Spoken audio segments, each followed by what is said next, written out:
السلام علیکم دوستوں، میں ہوں علی جاوید نقوی۔ دنیا کے بہت سے ممالک کی طرح پاکستان میں بھی قیمتی خوبصورت پتھروں اور نگینوں کو بے حد پسند کیا جاتا ہے۔ بعض لوگ اس بات کا یقین رکھتے ہیں کہ پتھر ان کی زندگی پر بھی اثر انداز ہوتے ہیں۔ اگر کوئی پتھر آپ کو راس آ جائے تو آپ کی قسمت بدل سکتی ہے، آپ کی تمام مشکلات اور پریشانیاں دور ہو سکتی ہیں۔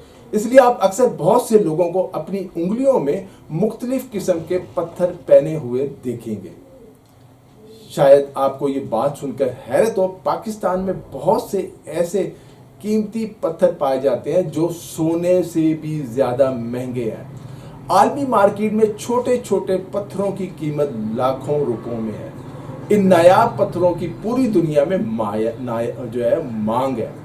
پاکستان کی طرح بہت سے دوسرے ممالک میں بھی پتھروں کو پہننا نیک شگون سمجھا جاتا ہے۔ ویسے تو قیمتی پتھروں کی مارکیٹ ہر بڑے شہر میں ہے۔ لاہور میں پتھروں کی سب سے بڑی اور پرانی جو مارکیٹ ہے وہ لوہاری کے علاقے میں ہے۔ لوہاری گیٹ جو کہلاتا ہے اسے نگینہ مارکیٹ کہتے ہیں۔ یہاں ایک طرف تو آپ کو قیمتی پتھر فروخت کیے جاتے ہیں، مل جائیں گے، لیکن کچھ دکاندار جو ہے نکلی پتھر یا چائنا کے مصنوعی پتھروں کو اصل پتھر کہہ کر بھی سادہ لوگوں کو جو ہے وہ بیچ رہے ہوتے ہیں، انہیں ٹکا دیتے ہیں کہ یہ اصلی پتھر ہے۔ ایک جوہری ہی اصلی اور نکلی پتھروں کی پہچان کر سکتا ہے یا کوئی ماہر۔ نگینہ مارکیٹ میں قیمتی پتھر اپنی حیثیت اور وزن کے مطابق، جبکہ چائنا کے مصنوعی پتھر یا پلاسٹک کے جو ہوتے ہیں نگینے وہ اصلی نظر آتے ہیں، لیکن وہ 2 روپے 4 روپے اور 100 200 میں مل جاتے ہیں۔ اس مارکیٹ میں آپ کو یہاں بہت سے لوگ مل جائیں گے جو دور دراز علاقوں سے اصل پتھروں کی تلاش میں آتے ہیں۔ یہ لوگ پتھروں کی کرشماتی خصوصیات پر یقین رکھتے ہیں اور انہیں مختلف پتھروں سے مزین انگوٹھیاں پہننے کا شوق بھی ہوتا ہے۔ اب ہم آپ کو بتاتے ہیں کہ دنیا میں 5 قیمتی پتھروں میں سے 3 نایاب قسم کے پتھر خیبر پختونخوا میں پائے جاتے ہیں۔ ان قیمتی پتھروں میں سے جو زمرد، سوات، شموزوئی، گجر قلعے، چار باغ اور کاٹلنگ میں پایا جاتا ہے، جبکہ مردان میں دنیا کا بہترین گلابی پکھراج یعنی ٹوپاز پایا جاتا ہے۔ اسی طرح ہزارہ اور کوہستان میں پیراڈاٹ، گلگت اور اسکردو میں ایکوامرین ٹورملین پایا جاتا ہے۔ آل پاکستان کمرشل ایکسپورٹرز ایسوسی ایشن کے مطابق ان پتھروں کا شمار دنیا کے نایاب پتھروں میں کیا جاتا ہے جو پاکستان کے شمالی علاقوں میں وافر مقدار میں موجود ہے۔ جدید اور سائنسی کانکنی نہ ہونے کے باعث ان علاقوں میں قیمتی و نیم قیمتی پتھروں کی دولت جو ہے وہ ضائع ہو رہی ہے۔ نا تجربے کاری کے باعث یہ قیمتی دولت ضائع کی جا رہی ہے۔ تراش خراش کے بعد ان کی خوبصورتی بھی ختم ہو جاتی ہے، کم ہو جاتی ہے۔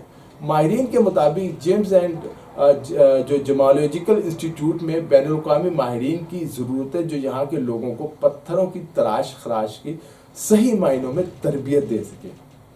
قیمتی پتھروں کے شعبے کو صنعت کا درجہ دے کر پاکستان کی معیشت کو بہتر بنایا جا سکتا ہے۔ پاکستان نایاب قسم جو اقسام ہے اس کے قیمتی پتھروں کے ذخائر کا کہا جاتا ہے گھر ہے، جس میں ہر سال 8 لاکھ کیرٹس روبی، 87,000 کیرٹ زمرد اور 5 ملین کیرٹس جو ہے نا پیپر ڈاٹ برآمد کرنے کی صلاحیت موجود ہے۔ عام آدمی کے لیے شاید حیرت کی بات ہو، بہت سے پاکستانی ایکسپورٹرز کروڑوں ڈالرز کے قیمتی پتھر کئی ممالک کو ایکسپورٹ کر رہے ہیں۔ قیمتی پتھر ایک اہم معدنی شعبہ بن سکتا ہے اگر اسے جدید خطوط پر ترقی دی جائے۔ اس سے پاکستان کی خراب معاشی صورتحال کو بہتر کرنے میں بھی نمایاں مدد مل سکتی ہے۔ ہمیں اس شعبے میں بھی جدید ٹیکنالوجی اور تربیت کی ضرورت ہے۔ خیبر پختونخوا کے جیمز اسٹون کی امریکہ، جرمنی، فرانس سمیت یورپی اور خلیجی ممالک میں کافی مانگ ہے کیونکہ ان پتھروں کی ساخت اور صاف اور واضح ہے، جبکہ انڈیا کے پتھروں کی ساخت صاف نہیں، انہیں پسند نہیں کیا جاتا ہے۔ چند سال پہلے پشاور شہر کا جو نمک منڈی بازار ہے وہ دنیا بھر کے لوگوں کی توجہ کا مرکز بنا ہوا تھا۔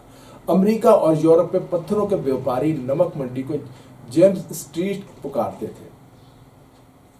ایک رپورٹ کے مطابق ملک میں 95% جیمز اسٹون مائننگ کے فرسودہ طریقے کے سبب جو ہے وہ ضائع ہو رہے ہیں۔